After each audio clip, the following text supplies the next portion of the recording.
Conociendo nuestra fe católica, libro de sabiduría, día 320. ¿Cómo leer este libro? El libro de la sabiduría fue escrito originalmente en griego por un autor desconocido. Forma parte de toda una corriente religiosa literaria que se desarrolló en el judaísmo helenístico, especialmente en Alejandría, norte de Egipto, donde existía una importante colonia judía que se había apropiado de muchos aspectos de la cultura griega.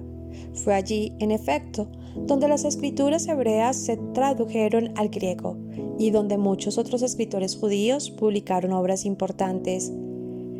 El autor quiso escribir un libro sapiensal, en la línea de otros escritos bíblicos en que se exalta la sabiduría y se dan enseñanzas para ordenar rectamente la vida, como ciertas partes del libro de Job, algunos en Salmos, Proverbios, Eclesiastés y Eclesiástico.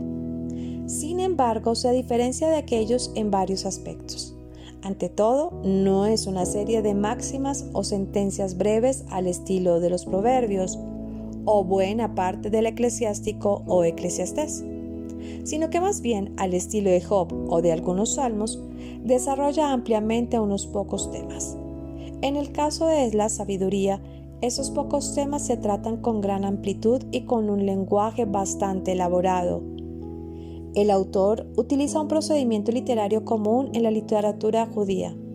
Asume la persona de un autor famoso para hablar en nombre de él. En este caso, el autor, sobre todo en la primera y en la segunda sección, habla en nombre de Salomón, el rey sabio por excelencia. Por esta razón, el libro fue conocido a veces con el título de Sabiduría de Salomón. La sabiduría de que aquí se trata no es simple conocimiento humano de las cosas de este mundo, sino un don de Dios, que siempre lo tiene a Él como punto de referencia. No se refiere solo a aspectos teóricos, sino que es eminentemente práctica. Debe enseñarle al hombre cómo ordenar su vida. No es solo para el individuo, sino para toda la sociedad. Por eso, esta sabiduría deben buscarla sobre todo los gobernantes.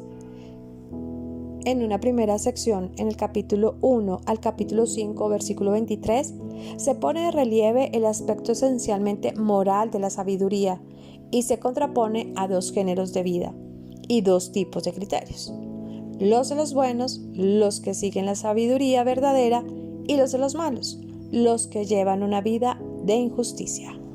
En consecuencia, el juicio de Dios dará diversos destinos a estos diferentes grupos de personas. El autor no dice de manera explícita quiénes son esos malos mencionados con frecuencia. ¿Judíos que han renegado teórica y prácticamente de su fe y de sus costumbres? ¿Paganos que se oponen y ridiculizan a los que se mantienen firmes en su fe y tradiciones israelitas?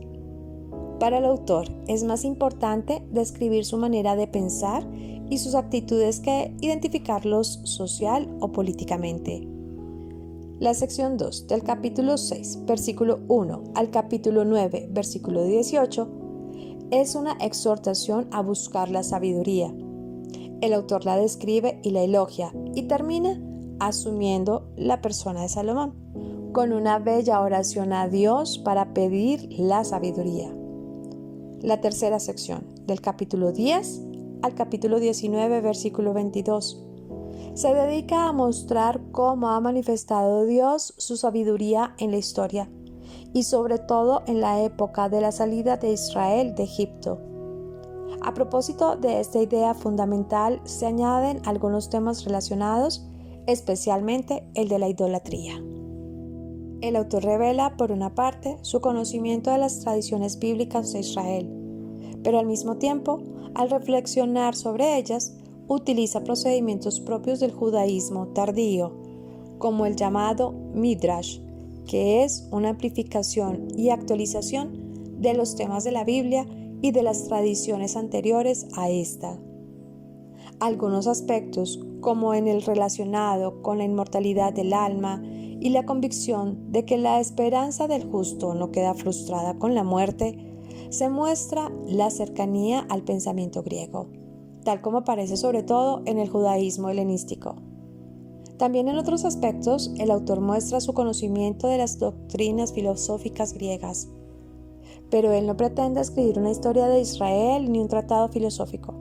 Su escrito es más bien una reflexión, adaptada a su tiempo y a su cultura, sobre grandes temas que inquietaban a todo israelita que vivía en esa situación especial. Se puede suponer, por los diversos indicios del texto, que este libro fue escrito hacia los comienzos de la era cristiana o un poco antes.